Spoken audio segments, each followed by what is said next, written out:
Okay, so we of course started Perek Hazov, the fourth Perek Bava Metzia, and we are on Daf Mem Daled Amid Beis. So we started the discussion about Hazov Koines HaKesef, meaning our Mishnah and our Gemara talk about Zahav being produce or merchandise and Kesef being money. The difference being, of course, that the Kinyan has to be on the merchandise, not on the money. So once the Zahav is acquired by the purchaser, meaning there's Mashicha or Agbo or whatever the Kinyan is, then automatically the money transfers ownership, but you still have to complete the transfer of ownership. In other words, he owns it. Just because the other fellow took the Zohov, he owns the Kesef, but he has to physically do something. So until he physically does it, he doesn't have it, but it's his. And then the Gemara goes on with other examples. And then the Gemara started last week to tell us that while we thought that Rabbi Ranasi held his office at Kesef, that turns out to be his view at a later stage in his life. At an earlier stage in his life, he said the exact opposite. He said HaKesef koines hazov, meaning that Kesef, silver, is the merchandise, and Zohov is the monetary quantity, and it's the exact opposite. And as we have mentioned in Talmud Yerushalmi, this perek is called HaKesef, not Hazov, because it is the direction of the Mishnah is what is the merchandise, and Yerushalmi says it's Kesef, like Rebbe's earlier view, not his later view. So we introduced that. And then the Gemara is trying to figure out which is right. And the Gemara gave us two examples or two proofs to Rebbe's earlier version, both of which were, they were aufgeschlagen. In other words, they were not ultimately successful. So we're still in a quandary. Right now, what's the right way to look at this? Is Rebbe's earlier version right? That Kesef is the produce and the merchandise, which means that the Kesef has to be kone by the buyer, or is it Azov? Is the Zov? And we gave differing views as to which one is right. The key being that Zohov is more valuable. So is value the issue? Or is it silver because silver is more widely used? So something that's more widely used, that should be the monetary amount, or no, or is it the more valuable thing? So that's the overarching machlokes in our thinking, which is right. So again, basically we have no answer yet. So we're going to start in the middle of or maybe a little bit more than a third beyond it up in the last two words, Omar Rava. So we're going to start there. That's where we're holding. And that now Rava again is going to try to give us a proof that Rebbe's earlier version is correct. The version that Kesef is the merchandise and Zov is the money. Okay, let's take a look how. Omar Rava. Hi Tana Sava. This Tana, he's bringing down from a Tana, unnamed Tana. Dava Tavahab. That Zohov, Tava is Zohov, is Tava is money. In other words, like the earlier version of Rebbe when he was younger. What's the raya? The Tanya. So this is where it gets very interesting. Okay, so he's going to tell us the following brisa. The Tanya, Pruta, Sha'amru, Echad Mishmoine Be'isar HaTalti. Pruta, and this is a copper coin, Pruta, that we talk about whenever the Gemara talks about Pruta, Shava Pruta, all this. What is it? it's 1/8 of an Italian Isser, whatever that is. Okay, I mean, again, we'll define these, but that's the lashon of the Gemara. 1/8 of an Italian Isser is a pruta. L'may nafkamina. Correct the Gemara. Why do we need to know this? Says the Gemara, the kedusha isha. We need to know it. Now, this is going to all set up. So it's going to take a couple examples, then we're going to set up the proof. What do we need it? The kedusha isha. We all know, right? I mean, it's fairly common that in order to give consideration to a woman under the chuppah, you have to give a shava pruta. You have to give the worth of a pruta. Pruta being the most basic, call it a penny, really. I mean, it's the most basic coin and the lowest value. So what we give today is certainly worth the shava pruta, and of course the Tzaddik Kedushin always asks the Eidim, is this worth a shava pruta? What do you think? Whatever. I mean, if it's a ring, clearly it's much more. It doesn't have to be a ring, but usually it's a ring, and it's worth a shava pruta. Okay, the kedusha isha. All right, fine. We'll tie this together later. Now, the kedusha isha. Isur. What's an Isur Hatalki? We said that it's 1/8 of an Isur Hatalki. Isur echod mi esr ve'arba bedina shel kesa. One Isur is 1/24 of a silver dinar, which was a coin of they used at the time. So you could see now where we're going. I mean, a pruta is sort of basic, almost. I mean, it's got some worth, but very little. And a talki, one talki is 24 dinar shel kesef. So a pruta would be, right, 8 times 24, whatever that is. That's what a pruta is as compared to a dinar shel kesef. Correct the Gemara l'may nafkamina. Again, why do we need to know this? Here we have a brisa. What's the point? Says the Gemara, l'mekach u'memker. We need to know this because dinar was a coin that was used in transactions. Pruta probably not. Pruta was too little. It was a penny, and so they didn't use a pruta as a coin in commerce, but they used dinarim. So it's mekach or memker. So what's pshat? Let's take a look at Rashi. Rashi will tell us here. The kedusha isha she'amru chachamim bepruta hodiacho kama hi pruta. It says it's the most basic coin for kedushin. It tells us what it is. Okay. Now lemekach memker. This is more important. Mochalo dinar b'yosem me'eser v'arba isur v'arba. Listen to this. If someone makes an exchange for more. In other words, someone says, no, you have to give me more than 24 Isra Talki for a dinar. Isrin, Kol Ma Shehela Yesa Alkain. We say you forfeit. Isra. It's no longer, it's not, and it's puzzle. In other words, you can't do it. You can't trade it for more than 1/24. Alkain is Ana Lokeach. That's called Oino'o. In other words, it's fraud. Oino'o is basically fraud. So you've committed fraud if you get more than 1/24, if you charge someone more than 1/24. And if there is an Oino'o of 1/6, what's 1/6 of 24? It would be 4, right? 1/6 of 24 dinrim would be 4 dinrim. If you charge him more than 4 dinrin, in other words, let's say you charge him 29 dinrin, right? 4 would be 28, so you charge him 29 dinrin. Yachzer, I know. Then you go to court, and court passes it and said, give him back the money up to 24. So in other words, it's got to be 24 because that was established as the price. And again, we're going to see why that matters. But just as an aside, you can't commit fraud. You can't commit oino. If you charge him 1 dinar or 2 dinar more, okay, then the court probably won't get involved. But if you charge 1/6 more, then the court gets involved. The court says, no can do. You're not allowed to do that. Okay, now here we're going to get to the higher amount. Dinar shel kesef. Now we know that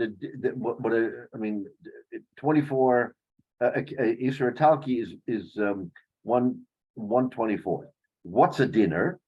What is this coin dinner?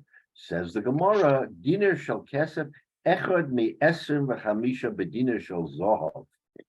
That one dinner is 1/25 of a gold dinner. So you have silver dinner, now you have gold dinner.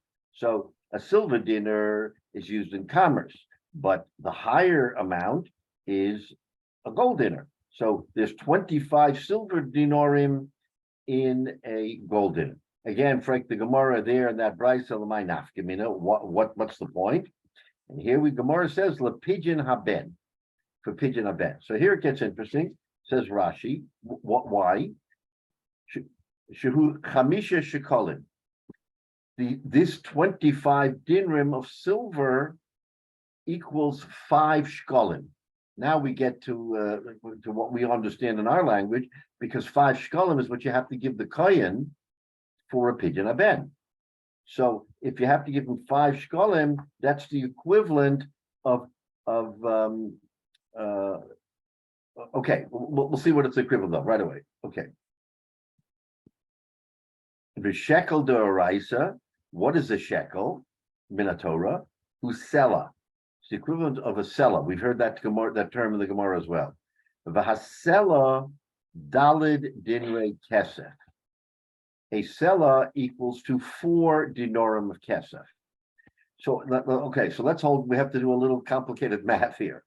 If a sela, i.e., a shekel, is 4 dinarim of kesef, then how many 5 shekalim is what part of a gold dinner?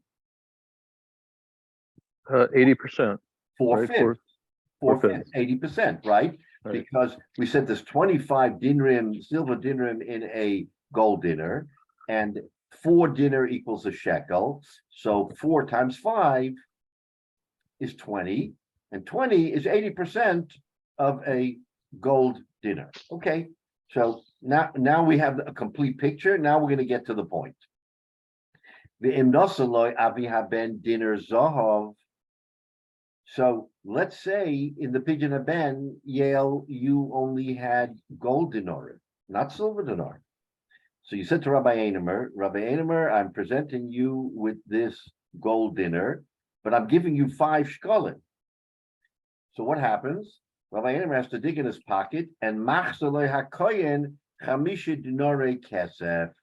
Rabbi Einemer has to return 5 dinarim to you because he now has a gold dinner. And everybody always thinks that pidyon haben is 5 shkolim. No, it's the value of 5 shkolim. You can give him a present that's worth 5 shkolim. You don't have to give him money. Everybody does, but they give nice 5 shkolim coins. It's very nice. It's a beautiful thing. But you can bring anything you want, or you give him a gold dinner, and then he has to give you 5 back. Okay. Well, honestly, I would have told him to keep the change, but I understand I understand the concept. Yeah. Right. Okay. So maybe it doesn't pass that the client has to give money back, but in those days the money was tight. Yes. Maybe today too. So in any event, okay. So pidyon haben. Now we have the whole setup. Okay. Let's go back to the Gemara. Zok the Gemara.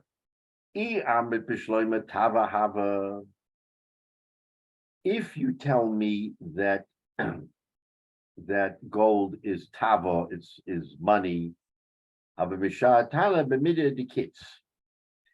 the Tana of that brisa is telling you the established value. What does that mean to the kids? That means what is the established value that is not arbitrary, right? Because gold is the highest valued coin in this whole discussion. So it seems from this brisa that everything leads up to gold. Funny we use the word, it's the gold standard. We're using gold as the standard, and then everything trickles down from that, 25, 24, 8, whatever it is, because you can now figure how many prutas there are in a gold dinner through this math. Right? You multiply 8 times 24 times 25, and then whatever that number is, it tells you how many prutas there are in a gold dinner, because the gold dinner, according to this discussion, is the monetary standard by which we are working. But if you're going to tell me that gold is the product, the produce, the merchandise, Mishar Tana B'midah the Oker Vizil, then this whole discussion goes in a different direction, because the Tana is talking about a coin that has no fixed value. It can go up and it can go down. Zimnin the Bahadale Kana, if the value of that merchandise, i.e. gold, goes up, the coin is going to have to give change, right? The Zimnin, and if it goes down, the Mosifle Iu Lakana, you're going to have to give the coin more than the 5 shekel, because the 5 shekel won't be worth 5 shekel. It had gone down in price. Remember what we said last week? Last week, when we were talking about valuations, we said that a coin doesn't change values, only merchandise changes values. Remember, we talked about the question of ribbis, and we said, what happens if the coin there's an increased value in the coin, and you return the same coin, then you're not returning the same value, you're giving them more value for the same coin, and that's ribbis. Says the Gemara, when we talked last week, money does not, the monetary coin can't be ribbis. It's the merchandise that's ribbis. In other words, if you're giving him more merchandise than you borrowed, or than whatever, or that you took, and now you want to return, that's ribbis. But the coin can never be ribbis. But if you tell me that the coin. Well, hold on a second. Yeah. Not that yes, if you give more merchandise, but also presumably getting back to the coin, if the merchandise is now worth itself more. Right. But it's the merchandise that dictates ribbis, not the coin. Right. That's the point. Right. So in our scenario, since what's the upshot? Why did the Gemara paint this whole picture from the Brisa? To tell us that the coin is money, and if it's money, then it's okay to transact with it, no matter whether the value went up or down from when you first got the coin. You're returning the coin, as in the case, let's say, of Pidyon Aben. It gets interesting, because if the coin's value changed, then according to this brisa, it doesn't matter. You still count 4/5 of a gold coin to be 5 shekalim, because you're dealing with the monetary aspect. But if you're going to tell me that the gold is produce, it is not the coin, then there's no fixed amount. This 5 shekalim, it becomes either the kohen has to give him back money, or you have to give him more money, because everything is changing. As long as the coin is the objective standard, you don't have to worry. 5 shekalim is 4/5 of a gold dinner. So if you give the kohen a gold dinner, then you know exactly what the kohen has to give you back. But that's not the case if that gold dinner now turns to be produce, and you're measuring the shekalim against a moving target, because the gold dinner is a moving target, then you're going to have a problem, says that brisa. That's what the proof we're trying to bring from that brisa is, that gold has to be the money in order to avoid. Here it's not ribbis, here it's Pidyon Aben. Pidyon Aben has to be a fixed amount. You can't go all over the place. One day the kohen has to do this, the next day the kohen has to give you more money, or you have to give him more money. We don't want to do that with Pidyon Aben. We want to say the kohen always gets 5 shekalim, and if he gets a gold dinner, he gives back 5, whatever it is. He gives back the change. Just for the record, though, Rabbi, I'm sorry, David, speak a little high, louder. The Torah prescribes that the 5 shekels for the Pidyon Aben is kesef. Is kesef. Yeah, I mean that's what it says right. So therefore, the raya is that the gold dinner we're talking about is kesef and not merchandise, which is a riot to Rebbe's version of this Gemara when he was younger, where he said kesef is money, not silver, right? Right. So David, what did I ask you? In your experience, you've been a kohen a long time, right? Pretty long. I would say maybe your life. We always get what looks like silver.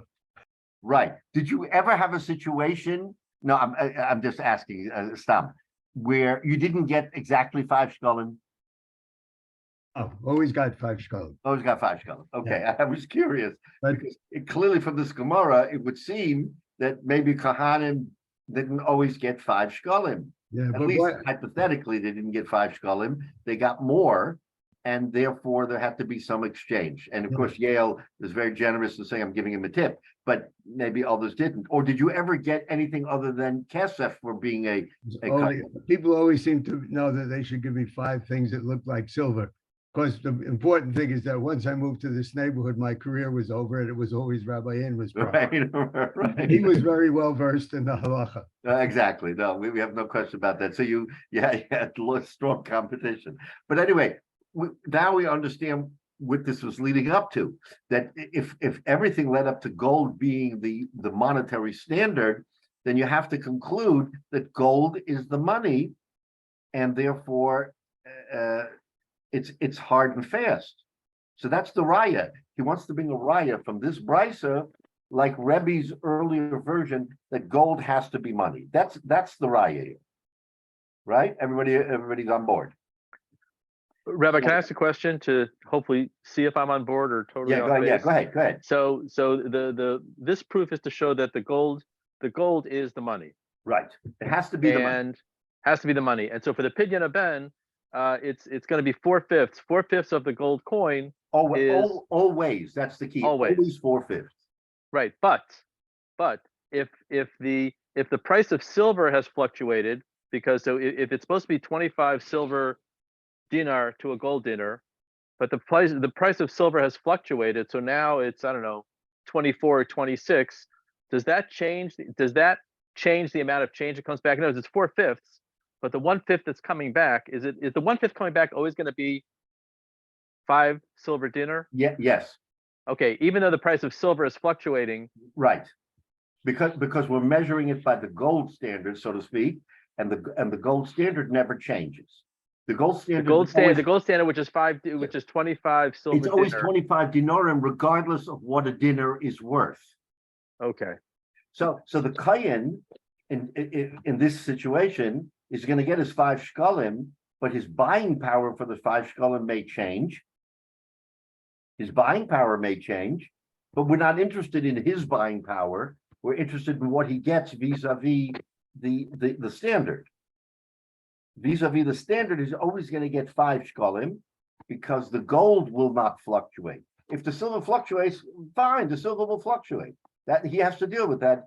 I mean, has to deal with that later because he's still getting what the Torah prescribes as 5 shkolim. No, but what we're saying then is that what we're saying though is that even if the gold is the base standard rather than the silver, that we're setting a fixed ratio silver to gold. Correct. Right. That fixed rate ratio never As changes. opposed to saying silver fluctuates, gold's a standard and silver fluctuates. We're really effectively saying gold and silver both don't fluctuate if gold is the standard, but alternatively, but silver can fluctuate, but it's not relevant to our discussion. But it can fluctuate relative to gold. It cannot fluctuate relative to gold. Which means that Right. its buying power may change, but its inherent value. Correct. No, alternatively, if we're on a silver standard, then by definition, silver doesn't change, but Got gold it. could. Okay. Right. Okay. Right. So that's the coin, when the coin receives the gold coin, sorry to interrupt. When the coin receives the gold coin and has to give back his change of 5 silver he dinar, doesn't have to worry how much change to make. right? Even though what he's receiving as part of the Pidyon Ben may be, in terms of what buying power, more or less than Doesn't what it matter. was 2 weeks ago. It doesn't matter. Doesn't Got matter. it. Okay. Right. So, Thank so, you. So that now shows us that gold is the money, because just like we said, by gold you can't have ribbis because gold doesn't change. Gold is the gold. Here too, the gold doesn't change. Vis-a-vis the silver, it's 4/5 of a gold dinner is what the kohen gets, and that's what he gets. Now, again, as we all now said, doesn't matter what he can do with those 5 shkalim, whether he can buy the same whatever he wanted to buy yesterday, maybe yes, maybe no. So says the Gemara, Ela shmamina, tava hava shmamina. So it's a raya from this brisa that it is money. Let's look at Rashi. I amrit bishloima, the zava tava hava, the ein hayoker v'hazol tolibo. This is what we said, and the fluctuation of more or less value isn't totally on the gold because it is money, right? Mashir Tana b'midid the kits, right? Shiur Tana pigeon haben b'matbeya hakotzu fixed shafilu b'zman she'ena nimkar yosem esem dinner. Even when you can only buy 20 dinner of kesef, right? Yachzol hakain hey dinorim shehazov tomid damav kitsuvim. Vis-a-vis the kohen, it never changes. Even if it's not worth 24 or 25, it's worth 20, right? The mid of the ketuvim chofei dinrim shehu hamatbeya. V'hakesef havapira legabe. The kesef is always the produce, the merchandise. V'hamos hein shehukru, and the money, the silver money, is what increases in value. Ve'im nimkar b'shloishim lo yachzor ha'kohen. Even if it went up to 30 dinram, it doesn't affect the kohen. Lo yachzor ha'kohen ela chamishis. The kohen is always fixed and has to return 5 dinram. Shemedamav la'olim kitzuvim, because that money is always fixed. Va'arbor chumshei damav, and 4/5 of a gold dinner and pigeon haben. Okay, so that's unshakable. And it's always 4/5, regardless of whether it goes up and down. So that's the proof positive that we use the gold standard for money. Okay, very good. So now we have a proof, and we can sort of rest easy. Okay, maybe we have a proof here. Okay, at least this brisa was not slugged, was not canceled. Now. Okay, so now we go a little bit weiter, having understood that now at least we know what we're talking about, that there's a raya to Rebbe's earlier version.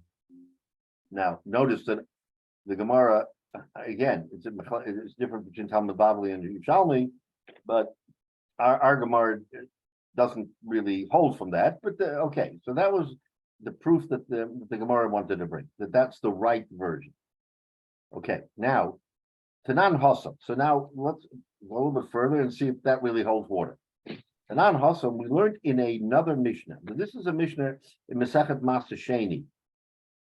What's the halacha?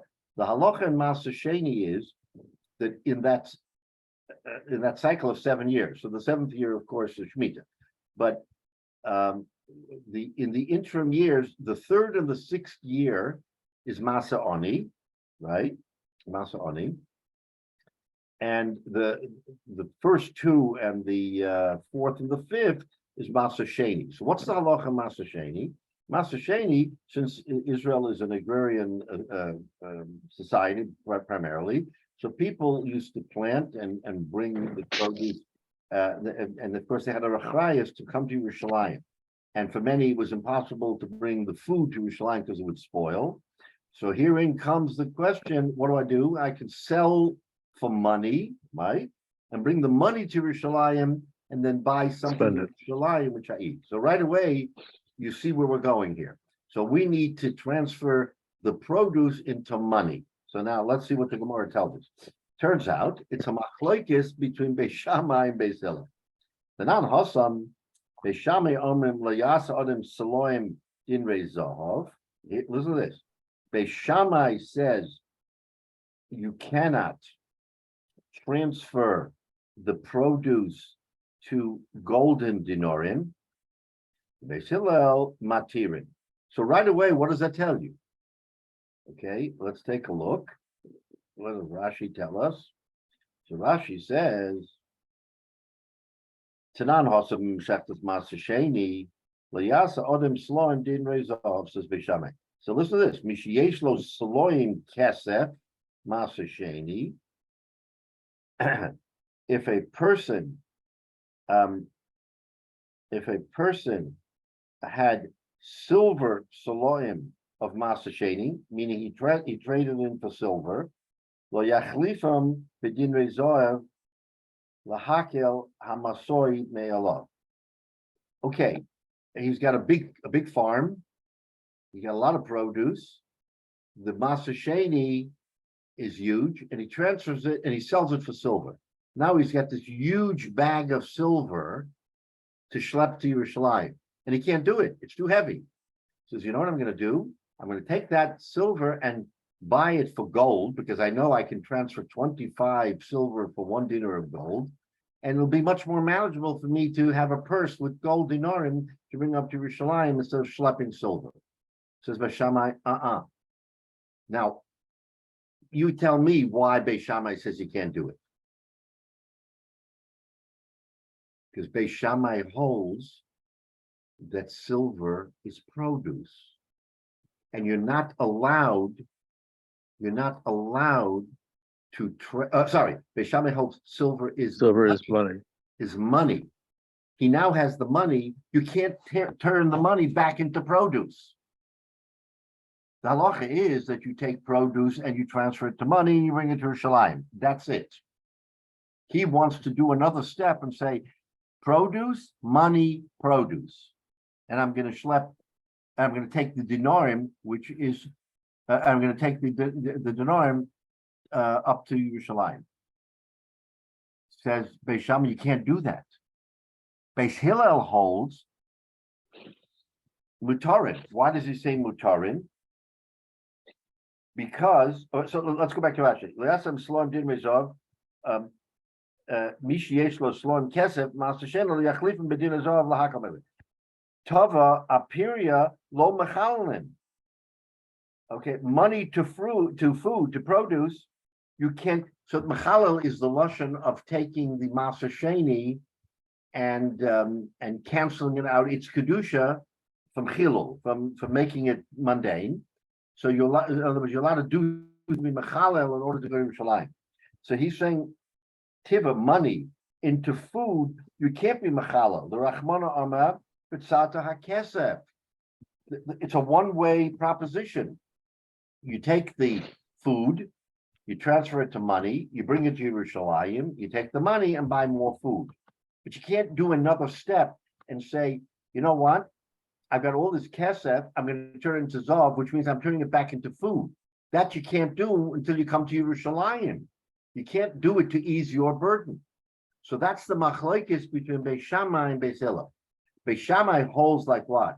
Like Rebbe in his later year, our Gemara, which says Hazav is the produce, therefore you can't turn kesef into zav chutz Yerushalayim.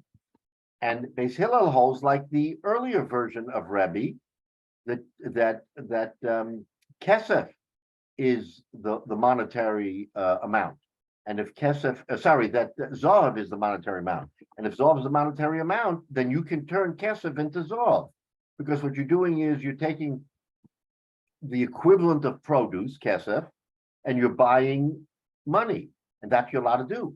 That's what the Torah says. Turn it into money, bring it up to Yerushalayim, and then buy more produce. So is he then arguing then that kesef is that Hillel then that when you transfer the produce initially into kesef, you're transferring into kesef specifically because the Chumash says kesef, but not transferring it into money.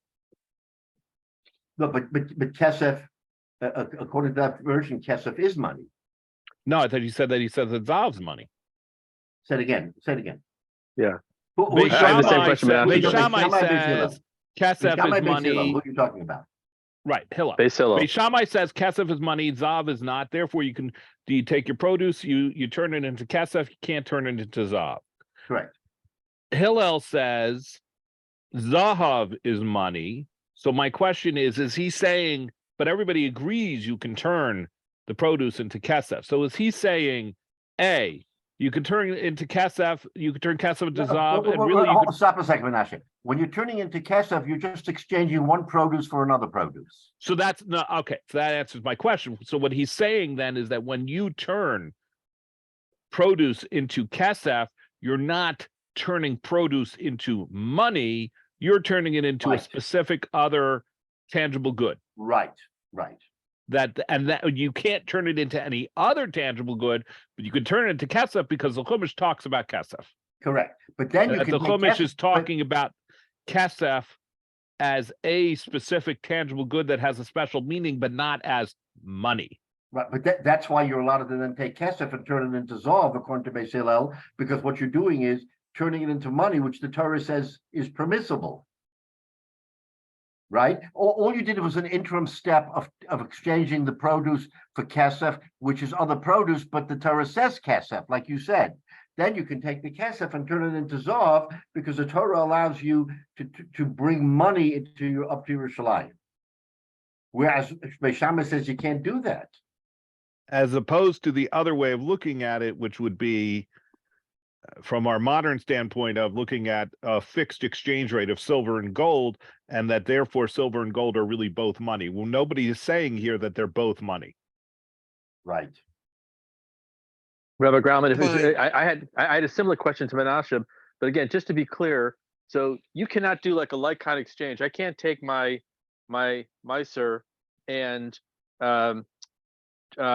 transfer it turn it into a wheelbarrow. In other words, exchange my miser food for a wheelbarrow, take the wheelbarrow up to Yerushalayim, and then sell the wheelbarrow and spend the money there. It has to be for kesef that I take up to because the Yerushalayim. Torah said kesef, right? Because kesef was the word that the Torah used. So that's a problem. That's a problem with Beis Shammai, because then I'm taking up non-kesef up to Yerushalayim, which is gold. Correct. Okay. That's the problem with Beis Shammai. Correct. Okay. Right. Thank you. So yes, that's the machlokes in that Mishnah in Masa Sheni. Right. Okay. Fine. So now we established. Okay. So now came two Amoraim, Rabbi Yochanan and Rosh Lakish, and they want to understand the machlokes of Beis Shammai Beis Hillel. Because Beis Shammai Beis Hillel just simply said, "Well, Yasa Adam Shalom din resolve." Beis Hillel matirin. That's it. No further explanation. Comes Rabbi Yochanan and Rosh Lakish. They want to now delve into this machlokes, and this is where it starts getting sort of very interesting. We have to really keep our train of thought, because it's going to get a little bit complicated. Okay, so Rabbi Yochanan and Rosh Lakish who are going to give us an interpretation of the machlokes of Beis Shammai and Beis Hillel. Now the Gemara says Chad Amar, doesn't tell us who. Why? We'll see in a little bit. Chad Amar, either Rosh Lakish or Rabbi Yochanan. One of them said, machlokes b'sloim al dinrin. The machlokes is the exchanging sloim to dinrim. What does that mean? That means that our machlokes between Beis Shammai and Beis Hillel focuses on sloim, the extra sloim which was Masa Sheni, and changing it into dinrim, money for money. Not produce for money, but money for money, right? Because the produce had already been exchanged into saloim. We're beyond the actual produce. We say that he can change it. He's allowed to change the produce into silver saloim.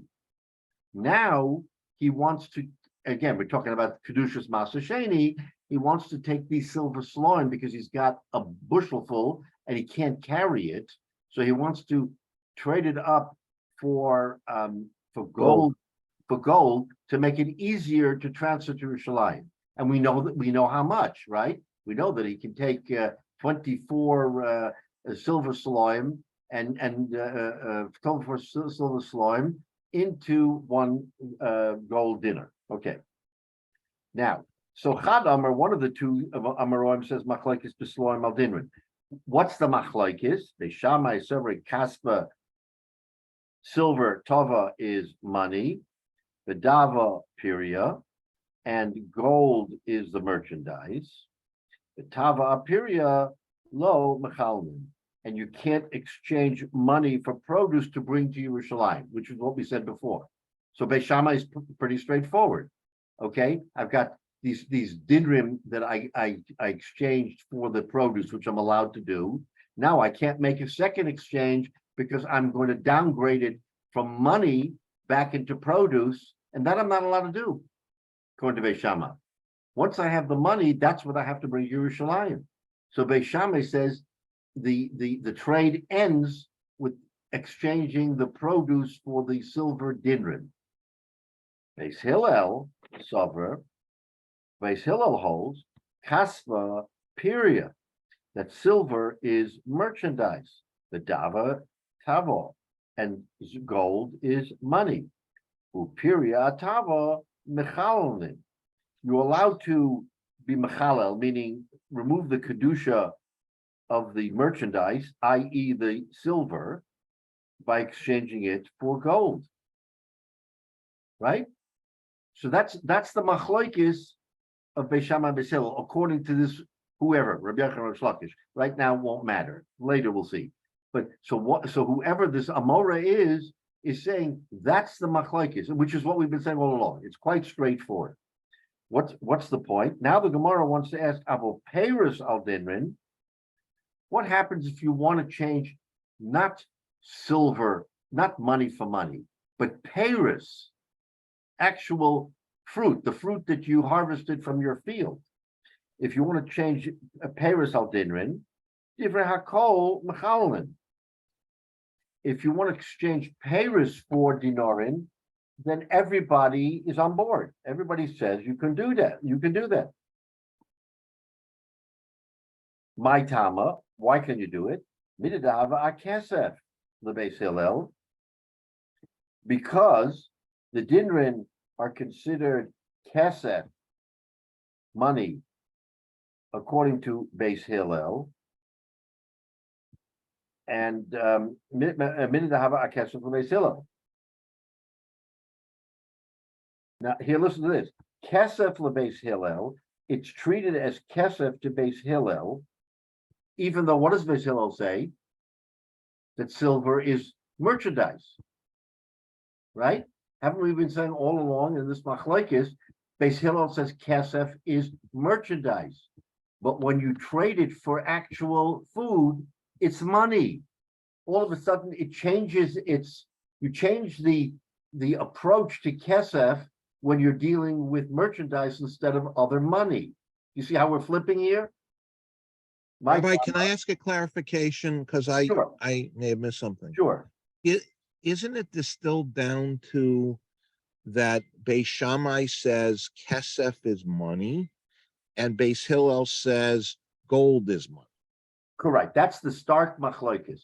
But this chiddush here, Michael, is that when it comes to exchanging for actual produce, Beis Hillel flips. Beis Hillel is flipping and saying, wait a minute, kesef is money. He had said kesef is not money. All of a sudden, kesef is money. But isn't the idea, correct me if I'm wrong, but isn't the idea your payroll, if you took your own payros and ate them in Yerushalayim, they may spoil before you get there. Correct. So you can't bring them up. So the idea is to do whatever you need to do to eat your Maser Sheni in Yerushalayim. Right. So whatever you need to do to convert it to eat so you can fulfill the mitzvah. And I understand that Beis Shammai is But hold up. When you say yeah. When you say everything, it's everything within the definition of what is money. That's the key. It's not just you can exchange it for. But aren't we down to the fact that Beis Shammai says silver is the only form of money, and Beis Hillel says there are other forms of money? That only Zohav is money. Only Zohav is money.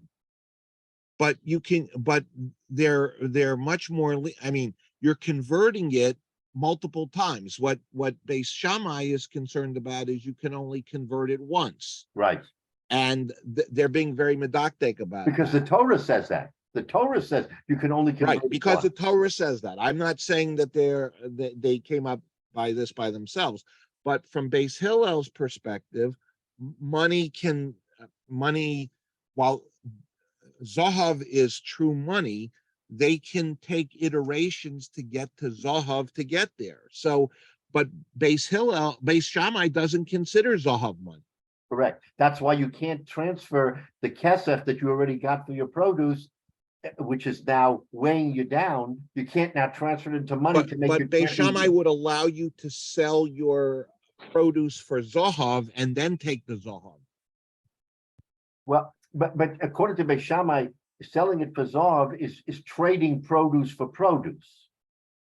I thought that Beis Shammai's because Zahav is the monetary standard, that was their argument. Not according to Beis Shammai.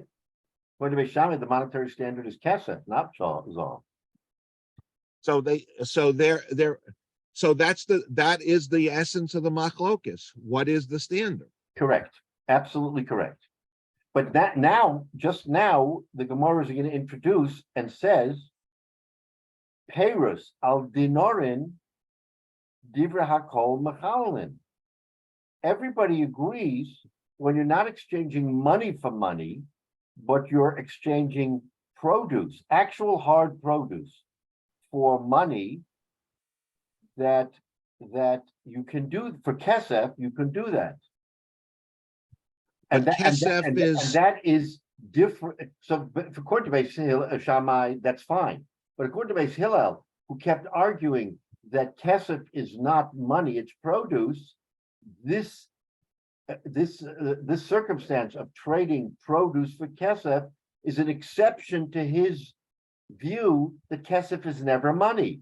Because Right. Kesef is always produce. But wait a minute, I can take produce and exchange it for kesef, because vis-a-vis payers, actual produce, kesef is money. Caveat to his large. According to Beis Hillel. According to Beis Hillel. And Beis Hillel said kesef is not money. But vis-a-vis produce, kesef is money. That's why the Gemara says, Divrei Hakol, even Beis Hillel will agree that if you're taking produce directly from the field and exchanging it for that, you can do that because you're not downgrading. In other words, you're not lessening the kedusha. You're just transferring the kedusha. It's on an even plane. So it's an Produce even level. for money. Right. Thank you, Rabbi. Right. So that's what the Gemara is saying. Ava Paris al dinrin, Paris on silver dinrin divra hakol machalman. Why? My tama midid to have a kesef lebeis Hillel. Because according to Beis Hillel, it is kesef. Kesef lebeis Hillel afal gav the kaspa legabe dava peirahava. Even though with relation to gold, kesef is produce, but with relation to produce, it is money. That's the legabe peira tavahava.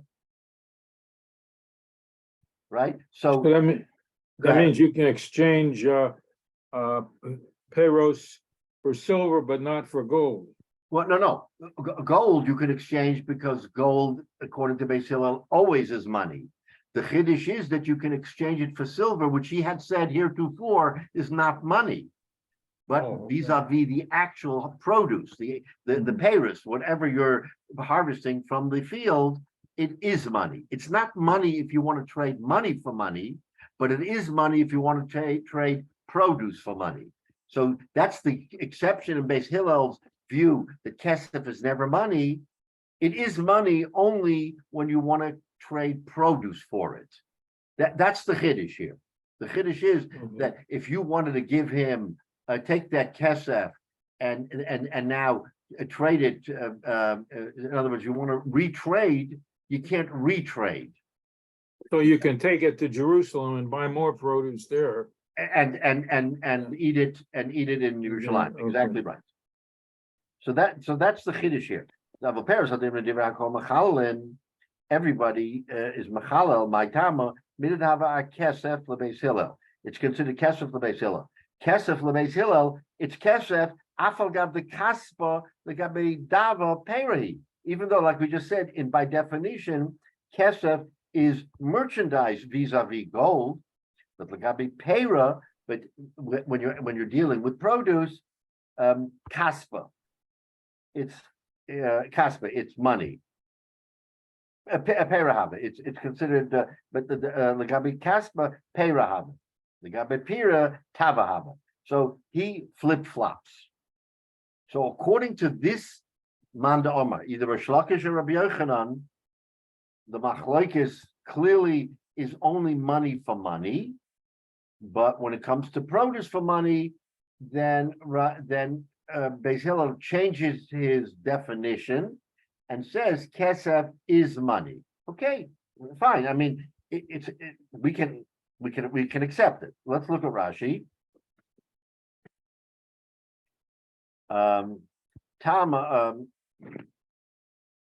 Lo yasa odam sloim din rezov mishesh lo slom kesef masasheni. Someone who got silver sloim from masasheni by trading the produce for the silver sloim. Lo yachliflam. He can't switch them bedin rezov lahakal masoi to lighten his burden because he's trading them back into produce. Tava apiria lo machalin, right? According to basic money into fruit, you can't. The Rachmana Omar v'tzarta hakesef. This all surrounds the words of the Torah that says you can exchange it for money and bring up money, but you can't exchange it back into produce. That the Torah doesn't say you can do. Therefore, Beis Hillel is handcuffed here.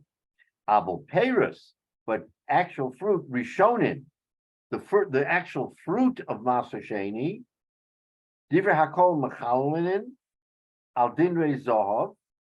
Everybody says you can exchange them for Dinrei Zohov. Da'afila leBeis Shammai da'omri Piria Hava, even according to Beis Shammai that says they're Peirus, Legabi Kaspa, regarding silver, Model Legabi Pira Tava Hava. So Beis Shammai, Interesting. Beis Shammai will relax his standard and say that even though gold is produce, if you wanted to exchange, in other words, someone asked the question, what happens if you take your original Maser Sheni and skip the kesef part, go right to the gold part, and say, someone is willing to give me gold dinarim for the money, and gold dinarim is what I want at the end because I need far less gold dinarim to schlep to Yerushalayim than silver. So Beis Shammai, who says that gold is what is money. Gold is produce. He allows the exchange of Maser Sheni directly into gold, which is produce for Interesting. produce. He allows that. Why? Because I'm exchanging produce, not money. The key here is that the Machlokes Beis Shammai Beis Hillel that we originally quoted is only a money for money transaction. Silver Right. for gold, gold for silver, whatever it is, right? Once you get away from the monetary exchange and the exchange is now hard produce, the original harvest of Maser Sheni, then Beis Shammai is makel. Beis Hillel says, of course, you can do it, and Beis Shammai says, I'm going to allow that. But I'm Rabbi, gonna- how did the Beis Shammai defend that? Because they said the Torah says it's a direct exchange, and that's only, it's And he only changes his for stripes. He changes, Kesef. right. So the answer to that question is that he's making an exception, even though, according to him, Zohav is always merchandise. But when I trade it for the original Maser Sheni, then it is money. You're right. He does a 180-degree turn, and he says, I hold that Zohav is merchandise. When is it merchandise? When you're going to trade other money for it, I mean, currency, then it's merchandise.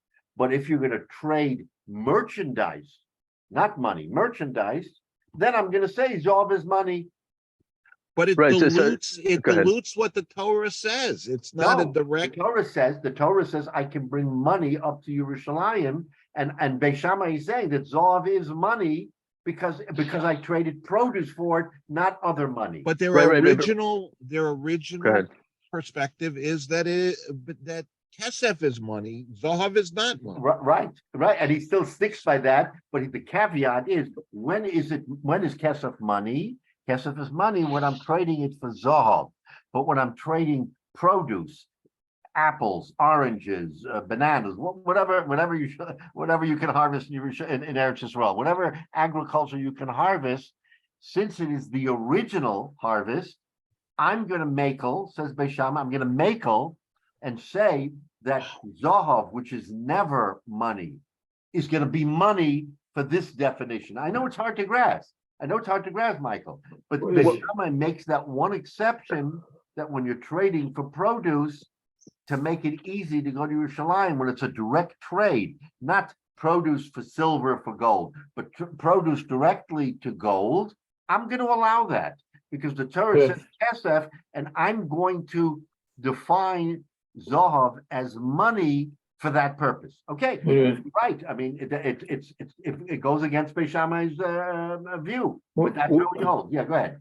Was that based on the fact that if you take Maser Sheni, if you separate out Maser Sheni, it's got a certain Kedusha. Correct. Then if you trade it for money, you're transferring the Kedusha. Right. But you have to transfer it for money, not for produce. And Beis Shammai normally holds that gold is produce. So there you would have a problem, but for Beis Shammai saying, I'm going to make an exception. I'm making an exception, says Beis Shammai, that when you want to trade produce for gold dinarim, I'm going to allow it, even though off on the side, I consider Zohav produce when it's dealing with other money.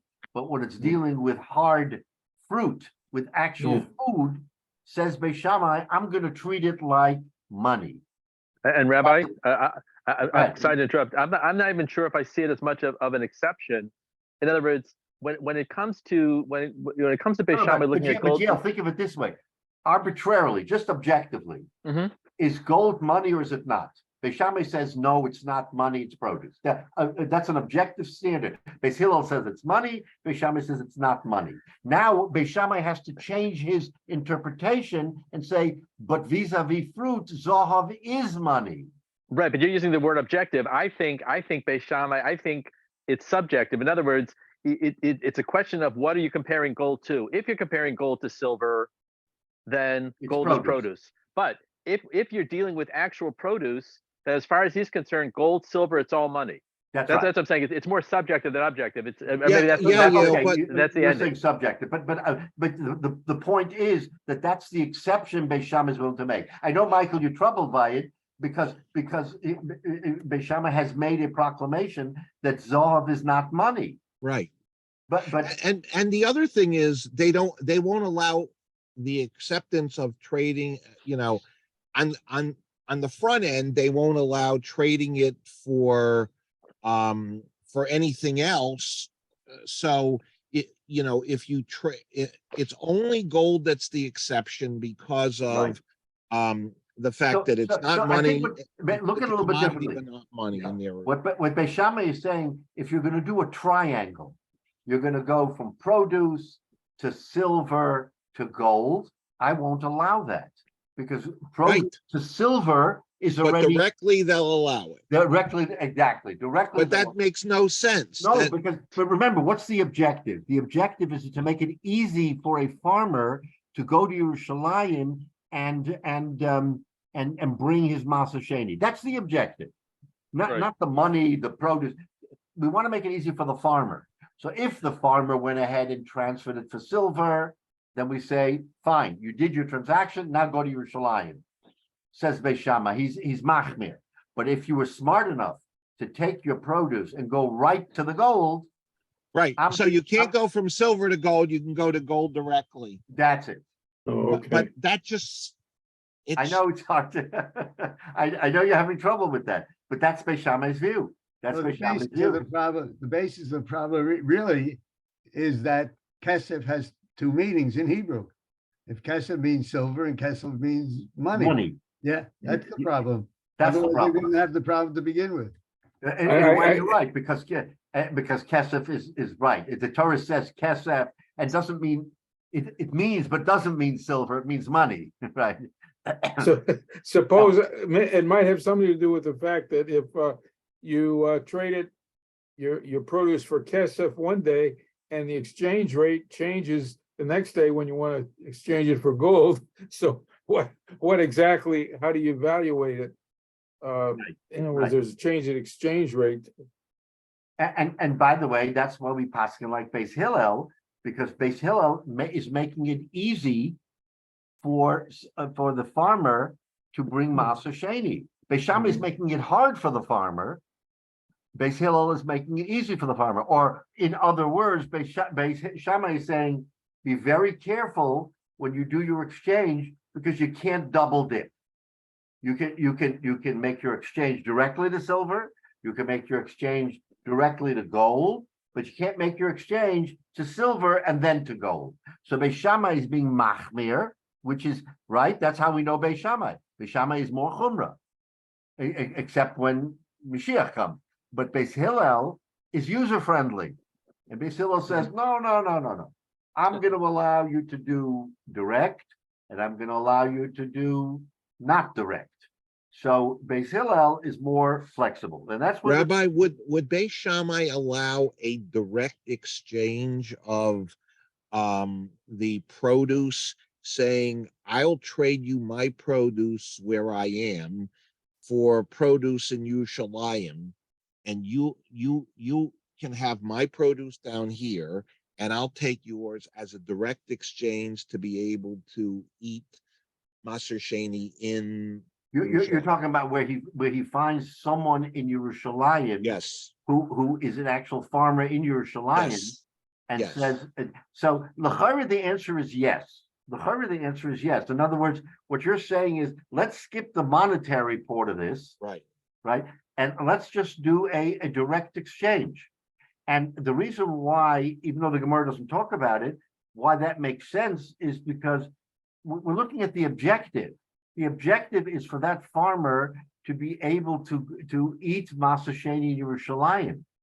That's really our tunnel vision. exactly. So if at the end of the day that accomplishes it without the steps of monetary exchange, then the answer is yes. That's okay. Yeah, Okay. because who says that you have to have? I mean, it doesn't happen that way, which is why the Gemara tells us that this machlokes, because it doesn't really happen that way.